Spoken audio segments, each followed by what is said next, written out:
What would you do if you discovered your own daughter secretly thought you were too embarrassing to stand beside her on the most important day of her life?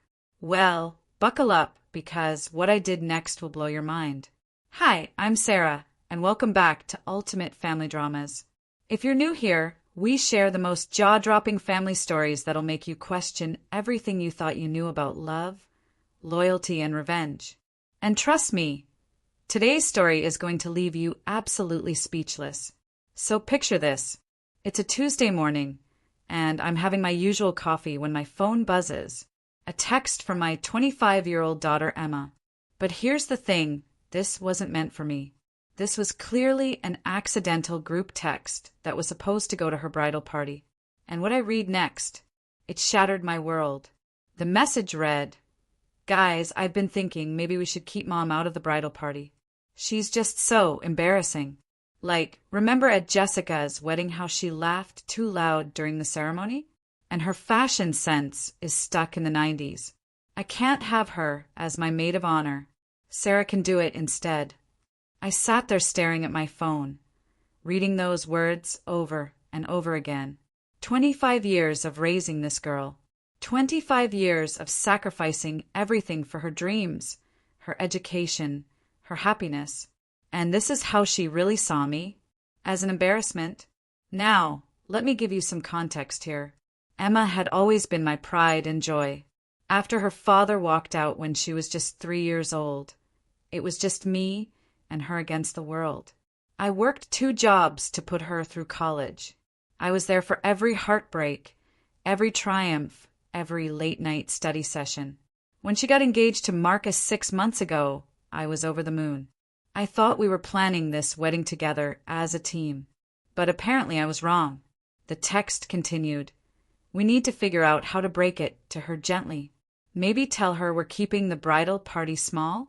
She'll probably cry, but honestly, I can't deal with her making my special day about her drama. Her drama? I felt like someone had punched me in the stomach. Is that really what she thought of me? That I was some attention-seeking mother who would ruin her perfect day? I screenshot that text and sat there for what felt like hours, just processing. Part of me wanted to call her immediately and demand an explanation. Part of me wanted to pretend I never saw it. But then a third option crept into my mind. Something that would teach her a lesson she'd never forget. See, Emma didn't know this, but I had been secretly saving money for her wedding for years. We're talking about $15,000 that I had tucked away in a separate account. Money I had earned from working overtime shifts at the hospital where I'm a nurse. Money I had saved by skipping vacations, wearing the same clothes for years, and eating ramen dinners more times than I care to admit. That money was supposed to be my surprise contribution to her dream wedding. But now I had a different plan. I picked up my phone and called my sister Janet. Janet lives in Florida and runs a small event planning business. We've always been close, and I knew I could trust her with what I was about to do. "Janet," I said when she picked up, "I need your help with something, and it's going to be epic." I told her everything. About the text, about the money, about my plan. And you know what she said?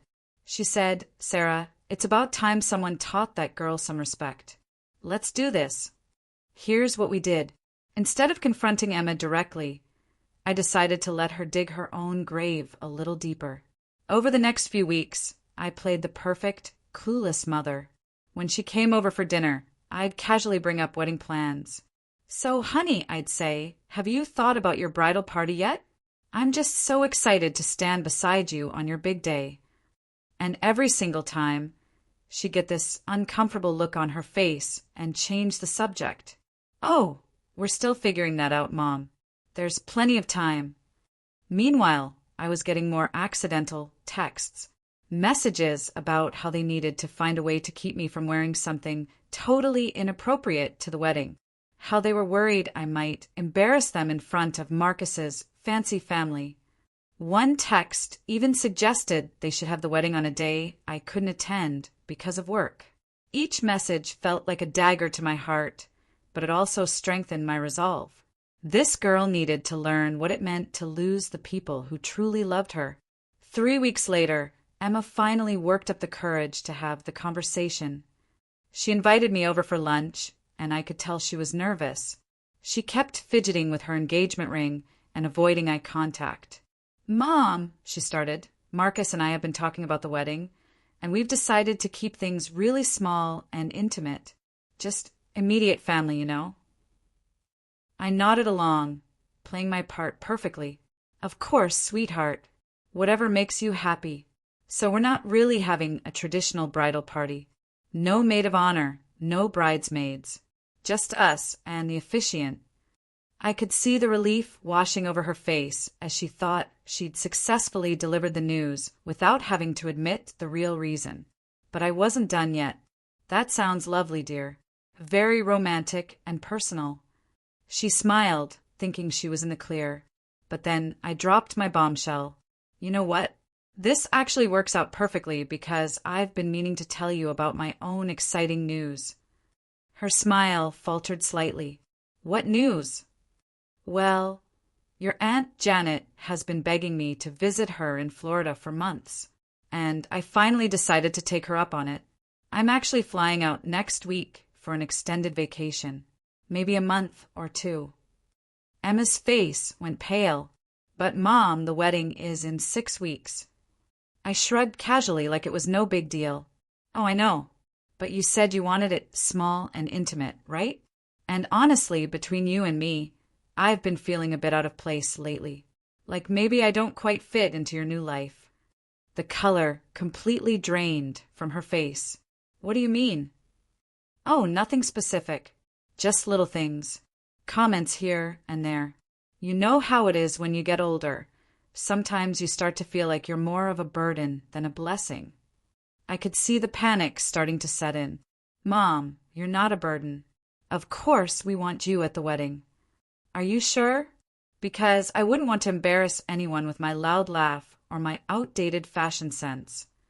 The moment those words left my mouth, I watched her face transform. The realization hit her like a freight train. She knew. She knew that I had seen those texts. "Mom, It's okay, Emma. Really. I understand. You're starting a new chapter of your life, and maybe it's time for me to do the same." The tears started flowing then. Big, ugly tears that smeared her makeup and made her look like the scared little girl she used to be when she'd come running to me after a nightmare. "Mom, please. Those texts. I didn't mean. I was just stressed and..." "Stressed about having your own mother stand beside you on your wedding day? Stressed about the woman who raised you single-handedly for 22 years being present for the most important moment of your life?" She was full-on sobbing now. "I'm so sorry.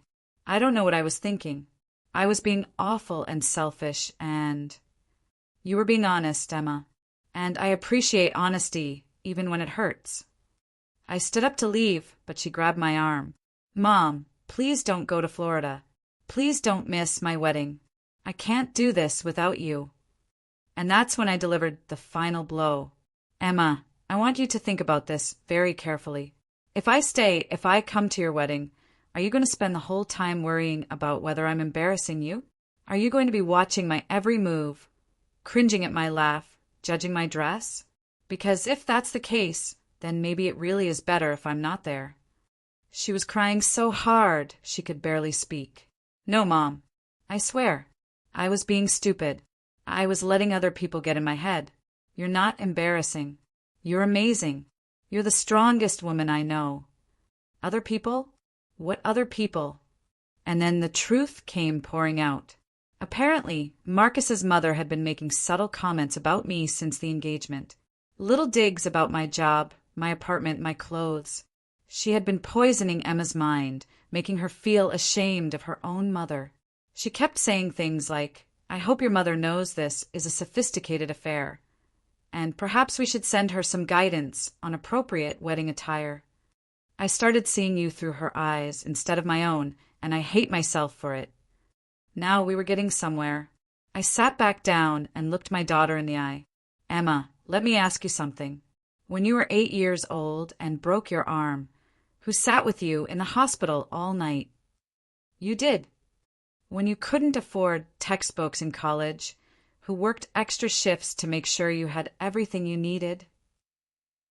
You did. When your heart was broken by that boy junior year, who held you while you cried and told you that you were worth so much more. You did, Mom. You always did. So why, after all of that, would you let some woman who barely knows me convince you that I'm not good enough to stand beside you on your wedding day? She didn't have an answer for that. She just cried harder. But I wasn't finished yet. I pulled out my phone and showed her something that made her eyes go wide. It was a screenshot of my savings account, the one with $15,000 earmarked for her wedding. Do you know what this is, Emma? She shook her head, still sniffling.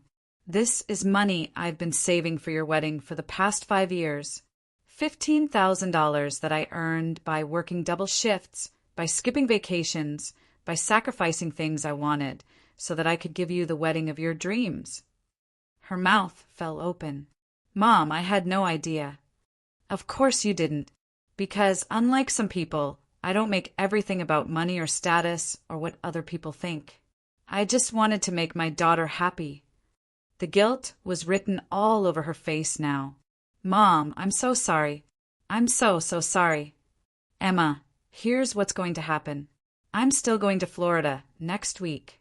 Not because I'm trying to punish you, but because I need some time to think about our relationship and whether you truly see me as the mother who loves you or just an embarrassment you have to manage.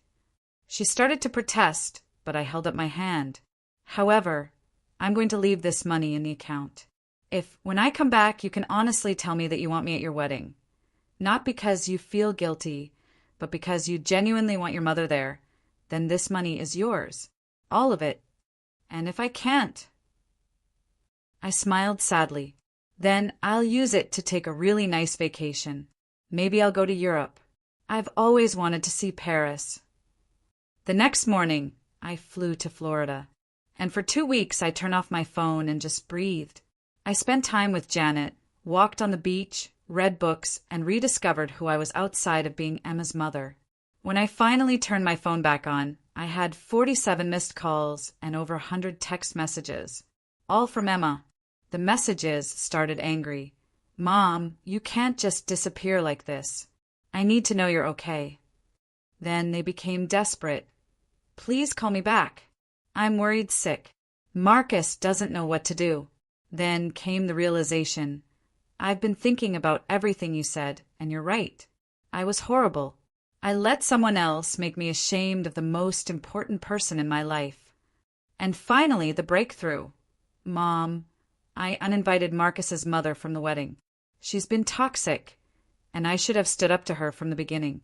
I don't care what anyone thinks anymore. I want my mom there. I need my mom there. When I called her back, she was crying again. But these were different tears. These were tears of relief. Mom, I'm so sorry. I've been such an idiot. Emma, I need you to understand something. I'm not upset because you hurt my feelings. I'm upset because you forgot who you are. You forgot where you came from. You let someone else's opinion matter more than your own family. I know, and I promise it will never happen again. What about the bridal party? What about keeping me out because I'm embarrassing? There was a long pause. Mom, would you be my maid of honor? I know it's not traditional for mothers, but nothing about our family has ever been traditional. It's always been just you and me, and that's how I want it on my wedding day too. I smiled, feeling the last bit of anger melt away. I would be honored, sweetheart, literally honored. The wedding was beautiful, and you know what? I wore exactly what I wanted to wear, a gorgeous navy blue dress that Janet helped me pick out in Florida. I laughed as loud as I wanted during the ceremony. I gave a speech that made everyone cry, and I danced like nobody was watching. Marcus's mother tried to make a few passive-aggressive comments, but Emma shut her down immediately. This is my mother, she said firmly, and if you can't respect her, then you can't respect me. As for the $15,000, Emma tried to give it back to me after the wedding. She said she didn't feel right taking it after how she'd treated me, but I insisted she keep it. Not because I had forgiven her, though I had, but because I wanted her to remember the lesson. Love isn't about money or status or what other people think. It's about showing up, standing up, and never letting anyone make you ashamed of the people who matter most. The moral of this story isn't just about revenge, it's about respect. Sometimes the people we love need a wake-up call to remember what really matters. Emma learned that day that her mother's love wasn't something to be embarrassed by. It was something to be proud of. And me? I learned that sometimes stepping back is the best way to make someone step up. That's our story for today, and I hope it reminded you to never let anyone make you feel ashamed of who you are or where you came from. If this story resonated with you, make sure to hit that like button and subscribe to Ultimate Family Dramas for more incredible true stories that'll make you laugh, cry, and maybe even gasp out loud. What would you have done in my situation? Would you have handled it the same way? Or do you think I went too far? Let me know in the comments below. I read every single one. Until next time, remember, family drama doesn't have to break you. Sometimes it can actually make you stronger. See you in the next story.